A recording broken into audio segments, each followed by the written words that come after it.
ያንተ ጠላት ራስህ ነህ፣ ኮንሽስነስ ነው። ሮንግ የሆነ እውቀት ነው፣ የገባብህ መርዝ ነው። ያልሆን ከሆነ ሆንኩ ብለህ ያሰብከው ነገር ነው ያንተ ጠላት። ለዚህ ነው በአእምሯችሁ መንፈስ ታደሱ እንጂ ይሄንን ዓለም አትምሰሉ። ይሄንን ዓለም የምትመስለው በምንህ ነው? በአስተሳሰብ። እዚህ ውስጥ የገባ ሮንግ ሀሳብ አለ። ድህነትም፣ በሽታም፣ ውድቀትም፣ ጥባትም፣ ከፍታም እዚህ ውስጥ ነው ያለ። እዚህ ውስጥ አንተ እንደ አርማታ በብረትና በጠጠር የሰራውን አርማታ ማንም ሊያፈርስልህ አይችልም። አልችልም ካልክ በቃ አትችልም። አልሄድም ካልክ በቃ አትሄድም። እግዚአብሔር ከሰማይ መጥቶ ተጨማሪ የሚሰጣችሁ ነገር የለም። በምን ጸሎት እንደሚከብደን ታውቃላችሁ? አብዛኛው ጸሎታችን ስለማይሆን ሁል ጊዜ የሆነ እኮ ቢሄድ በጣም ኢንከሬጅድ እንሆናል። ያልሆነበት ምክንያት ደግሞ ምንድን ነው? የለመነውን እንደተቀበልነው አድርገን አክት ስለማናደርግ ነው ሁላችንም። ስለዚህ ነው ማታ እንዳትጸልይ የሚያደርግታል። እየጸለይ ከምትተኛ ሰው ከሆንክ ማንም አያውቀውም። አቃዠኝ ምናምን የሚል የምታበዛ ከሆነ ለመንፈሴ ያቀበልከው ነገር አለ። ቅዠት የእግዚአብሔር ልጆች ድምፅ አይደለም። በጎቼ ድምፄን የሌላውን ግን። ስለዚህ ሴጣን ተናገረኝ፣ ሴጣንን አየው፣ ሴጣን እንዲህ አለኝ የምትሉ ሰዎች ወይ በግ አይደላችሁም። በጎች አይሰሙም ከእረኛቸው ድምፅ ውጭ። እግዚአብሔር ሊሰጣችሁ የሚፈልገው ነገር ሁሉ በውስጣችሁ ነው ያለው። ከራሳችሁ ጋር ላስታርቃችሁ ነው። በመጀመሪያ እግዚአብሔር አስቀድማችሁ እግዚአብሔርን መንግስት ጽድቁንም ምን አድርገው፣ ከዛስ እነዚህ ሁሉ ይጨመርላችኋል። ሉቃስ 17 20 እና 21 የእግዚአብሔር መንግስት መቼ ትመጣለች ብለው ቢጠይቁት መልሶ የእግዚአብሔርን መንግስት በመጠባበቅ አትመጣም። ጌታ ኢየሱስ ምንድን ነው የሚለው? መንግስት ትምጣ ብለህ ጸልዩ አለ። እሺ መቼ ነው የምትመጣው ስንል ደግሞ በመጠባበቅ አትመጣም አለ። እነሆ የእግዚአብሔር መንግስት በመካከላችሁ ናትና። የእግዚአብሔር መንግስት እንደ ዘር በእኛ ውስጥ ነው። የእግዚአብሔር መንግስት በዓለም ላይ ከመገለጣችን በፊት በልባችን ውስጥ ነው እንደ ዘር የሚገባው። በመንፈሳዊ በረከቶች ሁሉ ምን ሆናችኋል? ተባረካችኋል። ኩነኔ የሌላቸውና ቅዱሳን ሆነናል፣ ተባርከናል። ጌታ በመስቀል ላይ ሲሰቀል ሁለት ወንበዴዎች ነበሩ አብረው። መሀል ላይ መሆን ያለበት ኢየሱስ ሳይሆን ባርባን ነው። ባርባን ግን ሞቱን የሚሞትለት ስለተገኘ ሂድ ተብሎ፣ በእርግጠኝነት ልንገራችሁ በዛ እስር ቤት ሞት ከሚፈረድባቸው የመጨረሻው ኃይለኛው ትልቁ የሚፈረድበት ባርባን እንደሚሆን እርግጠኛ ነኝ።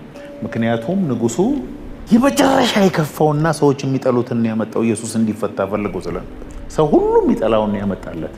ባርባንም ከሆኑ ደቂቃዎች በኋላ እንደሚሞት እርግጠኛ ነበር። ስለዚህ ከኢየሱስና ከባርባን ማንን ልፍታላችሁ ሲል ባርባንን አሉ። ባርባን የደረሰውን እጣ ገብቷቸዋል። ምክንያቱም በፋሲካ አንድ ሰው ይፈታል።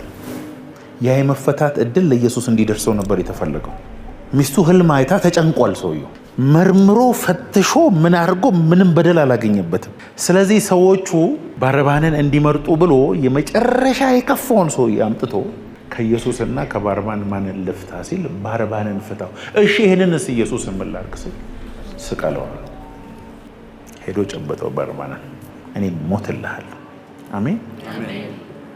የመሞትልህ ግን ፈቅጄ ነው። ያንተን ሁሉ በደል ወስጄልህ ነው። ከዛ ኢየሱስ ተሰቀለ። ሁለቱም ወንበዴዎች በነገራችን ላይ ኢየሱስን ሲሰድቡት ነበር። መጽሐፍ ቅዱሳችሁን ሄዳችሁ አንብቡት። ሁለቱም አንደኛው መሀል ላይ ነው ሀሳቡን የቀየረው። እየተራገመ ይሄ ዝም ሲል ያላቆም አለ። አንደኛው አላቆም አለ። ምን አንተ አንዳንድ ሰው ግን ደሙ እየፈሰሰ እየሞተ እንኳን ስድብ የማያውቀውም ሳይገርማችሁ ደሙ እየፈሰሰ እየሞተ እንድናለ ስትል አልነበር እንዴ? እኔ በራበረስቲ በራም እያለ ይሳደባል። ይሄኛ ወደ ልቡ ተመለሰና ብራዘር እኔ እናንተ እኮ የሚገባን ነው ይሄ ሞት፣ ለሱ ግን አይገባው። አያቸው አሁን ኃጢአተኝነቱን አመነ። ሁለተኛ ደግሞ ምሕረት ለመነ። ጌታ ሆይ በመንግስት በመጣ ጊዜ አስበኝ። እውነት እውነት እልሃለሁ ኢየሱስ በነገራችን ላይ ወደ ገነት አይደለም እየሄደ ያለው ወደ ሲኦል። ግን ለሱ እንደዚህ ያለው እውነት እውነት እልሃለሁ ዛሬ በገነት ከኔ ጋር ትሆናለህ። ልክ ነፍሱ ስትወጣ መቼስ ወደ ሰማይ ሲሄድ መልአኩ የሕይወት መጽሐፍ ይዞ አቤት ጌታዬ ማን ልበል? የትኛው ቤተክርስቲያን አባል ነህ? ምንድነው ቤተክርስቲያን? የደህንነት ትምህርት ተምረሃል? አላቅም ምን እንደምትለኝ። የውሃ ጥምቀትስ ምን እያወራህ ነው ያለው? እኮ እንዴት ልትመጣ ቻልክ? 3 ሆነን ተሰቀለን። እሺ መሀል ላይ የነበረው ሰውዬ ምሕረት ስለመነው ዛሬ በገነት ከኔ ጋር ትሆናለህ አለ። እና አንደኛውማ ወደ ሲኦል ገባ። በ2 ሰከንድ ነው የለመነው። በጣም ደስ አይል? መልአኩ ገና ስሙን ጽፎ ትኩሱን እኮ ነው ሰውዬው ሄደው። ስሙ ራሱ ምናልባት ያለቀው ተጽፎ እዛ ከደረሰ በኋላ የትኛውም ሃይማኖት ተከታይ አይደለም፣ የትኛውም ዶክትሪን ተከታይ አይደለም። መጽሐፍ ቅዱስ አንብቦ አያውቅም፣ ቸርች ሄዶ አያውቅም፣ ስብከት ሰምቶ አያውቅም፣ ድንቅና ታምራትንም አያውቅም። ኢየሱስን ግን ያውቃል። እዛ መስቀል ላይ ተገለጠ፣ እየሞተ ተገለጠለትና ይኸውላችሁ ኢየሱስ ውሃ ላይ ሲራመድ አይተውት፣ የሞተ ሲያስነሳ አይተውት፣ እውር ሲያበራ አይተውት፣ ፈሪሳውያን ኢየሱስን ካዱት። አንቀበልም አናምንም አሉት። የ8 ቀን ሕፃን ልጅ ሆኖ ግን ስምዖን ከማርያም እጅ ኢየሱስን ተቀብሎ ዋው አለ። ከዚህ በላይ ላየው የምፈልገው ምንም ነገር ስለሌለኝ ባሪያህን በሰላም አሰናብተኝ። ይኸውላችሁ ኢየሱስን ለማወቅ ድንቅና ተአምራት ግዴታ አይደለም። የ8 ቀን ሕፃን ተቀብሎ በቃኝ የሚል ሰው አለ። ድንቅና ተአምራት እያየ እንደ ይሁዳ የሚሸጠውም አለ። ኢየሱስ ሕይወት ጌታና መድኃኒት አድርገህ ስትቀበል የእግዚአብሔር መንግስት ሰተት ብሎ አንተ ውስጥ ይገባል። ከዛ እግዚአብሔር ምን አለ? የእግዚአብሔር መንግስት ዛሬ አሁን ወደ እናንተ ነው መመለሳችሁ። ዘሩ በእናንተ ይኖራል። I have the seed in me። ኢየሱስ እዚህ ጋር እየተናገረ ያለው ስለ ዳግም መወለድ ሳይሆን ስለ እግዚአብሔር መንግስት ነው። ሰው ዳግመኛ ካልተወለደ በስተቀር የእግዚአብሔርን መንግስት ሊያይ አይችልም። ሰው ከሸመገበ በኋላ እንዴት ሊወለድ ይችላል? ሁለተኛ ወደ እናቱ ማህፀን ገብቶ ይወለድ ዘንድ ይችላልን አለው። ቀጥል። እውነት እልሃለሁ ኢየሱስ ነው የሚለው ሰው ከውሃና ከመንፈስ ካልተወለደ በስተቀር ወደ እግዚአብሔር መንግስት ሊገባ አይችልም። እሺ ሮሜ 14 ቶሎ 17 ሮሜ 14 17 የእግዚአብሔር መንግስት ጽድቅና ሰላም በመንፈስ ቅዱስ የሆነ ደስታ ናት እንጂ የመብልና የመጠጥ አይደለች። አሁን ተመልከቱ እንግዲህ የእግዚአብሔር መንግስት 3 ጊዜ ያነበብን። የእግዚአብሔር መንግስት በእናንተ ውስጥ ናት። የእግዚአብሔር መንግስት ለማየት ዳግመኛ መወለድ አለብህ። የእግዚአብሔር መንግስት መብልና መጠጥ ጉዳይ ሳይሆን በመንፈስ ቅዱስ ደስታ፣ ሰላም፣ ጽድቅ ራይቸስነስ ነው አለ ማለት ነው። ስለዚህ የኔ ጽድቅ ክራይስት ነው። ኢየሱስ በመስቀል ላይ እንደሞተልኝ በኔ ኃጢአት ሪፕሌስድ ሆኖ እንደሞተ ሳምን ያ የእግዚአብሔር ኪንግደም በማን ውስጥ አለ? እስቲ በኔ ውስጥ አለ በል። ሁሉ ጴንጤ ይሄንን ይላል። ሁሉ ግን አይደለም ማኒፌስት የሚያደርገው፣ ሁሉ ግን አይደለም አክኖሌጅ የሚያደርገው። የእግዚአብሔር መንግስት አንተ ውስጥ ነው። ይኸውላችሁ የትኛውም ሃይማኖት ሄዳችሁ እዩ፣ እግዚአብሔር በሰማይ አለ፣ አምላክ በሰማይ አለ። ሰው በምድር ሆኖ እግዚአብሔርን ያመልካል። ሳክሪፋይስ ከፍሎ ዋጋ ከፍሎ ጥሩ ሰው ሆኖ ምናልባት ወደዛ ይሄዳል፣ ካልሆነ ደግሞ ወደ ሲኦል ይሄዳል። ክርስትና ጋር ስትመጡ ግን እግዚአብሔር ሰማይና ምድርን የፈጠረው አምላክ ሰው ውስጥ ይኖራል። ክርስትና ማለት እግዚአብሔር በሰው ውስጥ ማለት ነው። በለው እስቲ ክርስትና ማለት እግዚአብሔር በሰው ውስጥ ነው። እናንተ የእግዚአብሔር ቤተ መቅደሶች እንደሆናችሁ አታውቁምን? እውነት ግን እንደሱ ታስባለህ ወይ ነው እኮ። እሺ አይለኝም ሐሳቤ። እግዚአብሔርን ከኔ ውጭ ያደርግብኛል እምቢ ብሎ፣ ሩቅ ያደርግብኛል እምቢ ብሎ። ውስጤ ሳምባይን ነው የማስበው ነው፣ ኩላሊቴ። መንፈሴ ውስጥ ግን ያለው እግዚአብሔር ነው። የእግዚአብሔር ኪንግደም ነው። ክርስቶስ ነው በእኔ ውስጥ ያለ። ክርስቶስ በእኔ ውስጥ አለ ማለት ነው። ክርስቶስ በእኔ ውስጥ አለ። የእግዚአብሔር መንግስት አንተ ውስጥ አለ ሲባል አታምንም። እሺ ምን ላርግ? የእግዚአብሔር መንግስት እንዲገባችሁ የምትፈልጉ ከሆነ አለ ጌታ ኢየሱስ እንደ ህፃናት ሁኑ። እንደ ትልቅ ሰው መሆን አይጠቅምም። እንደ ህፃናት የእግዚአብሔር ኪንግደም በእናንተ ውስጥ ነው ያለው። አሜን። ያንተ ጠላት ራስህ ነህ፣ ኮንሽስነስህ ነው።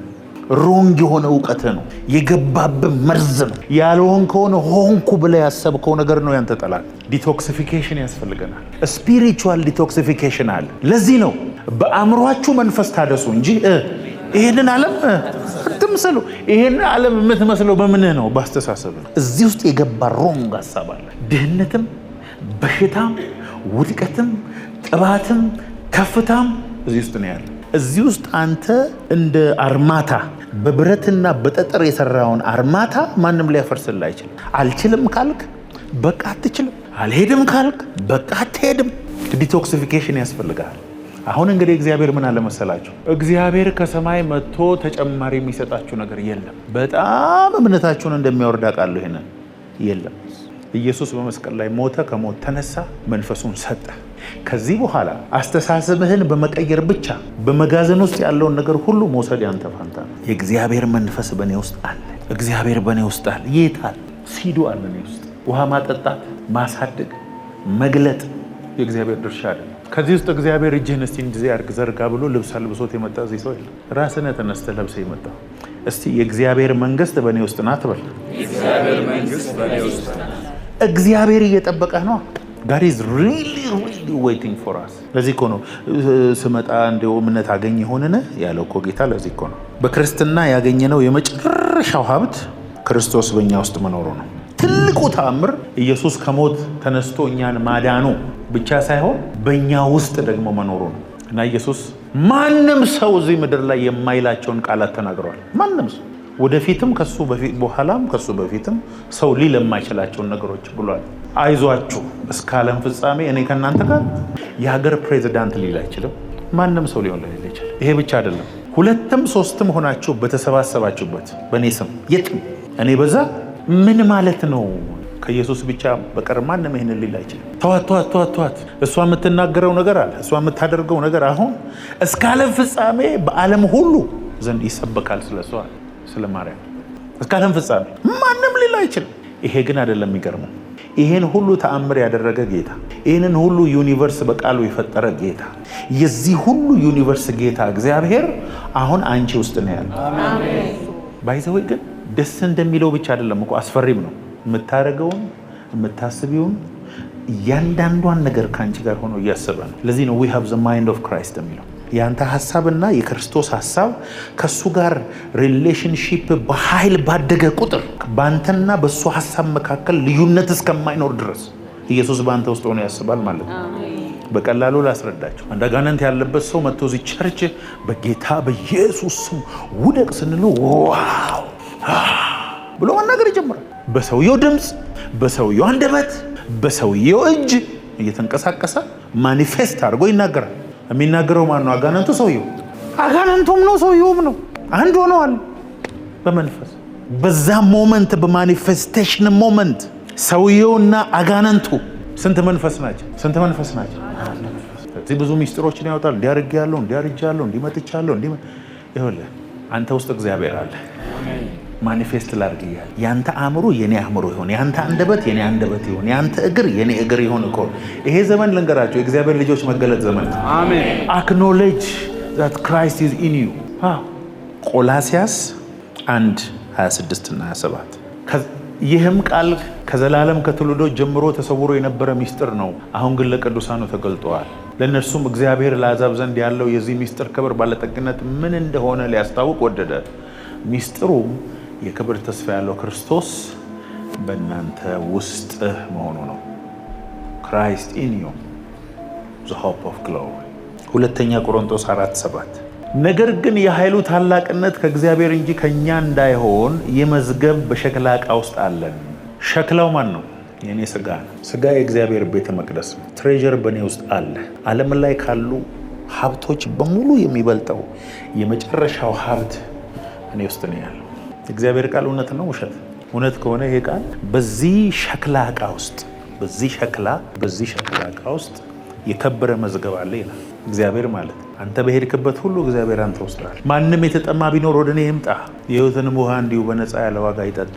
በእኔ የሚያምን መጽሐፍ እንዳለ የሕይወት ውሃ ወንዝ ከሆዱ ገሽ አውት አድርጎ ይወጣል፣ ገንጥሎ ሰብሮ ይወጣል። I have this treasure in me። ለዚህ ነው እግዚአብሔር የለኝም ምን አለኝ እኔ ምናምን ስትሉ ትሬዠር ተሸክመ፣ ሀብት ተሸክመ፣ ዊዝደም ተሸክመ፣ ገንዘብ ተሸክመ። ሰውነታችን ከአፈር ነው የተሰራ። እውነት ውሸት? አፈር በቃል ነው ወደዚህ ምድር የመጣው። ከአፈር የሚባለው ነገር እግዚአብሔር ተናግሮት ነው ወደ ኤግዚስተንስ የመጣው። ስለዚህ ያንተ ሰውነት፣ ያንተ ጤንነት፣ ያንተ ሰላም ስትናገረው ብቻ ነው የሚሰራው። በጸሎት አይሰራም። ጌታ ሆይ በሙዘኝ ፈውሰኝ ሳይሆን በመገረፉ ቁስል ተፈውሻለሁ። አንተ አካል፣ አንተ አፈር እነግርሃለሁ ብለህ ስትነግረው ነው ሪስፖንድ የሚያደርገው። ማርቆስ 11:22 ምንድን ነው የሚለው?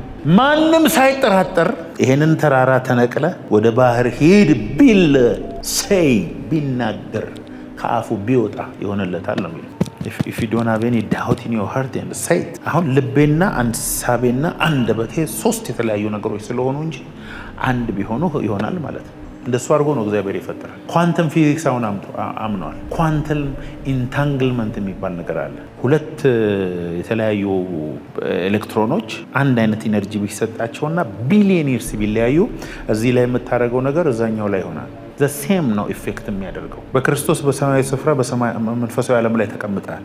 if you are right there you are right here።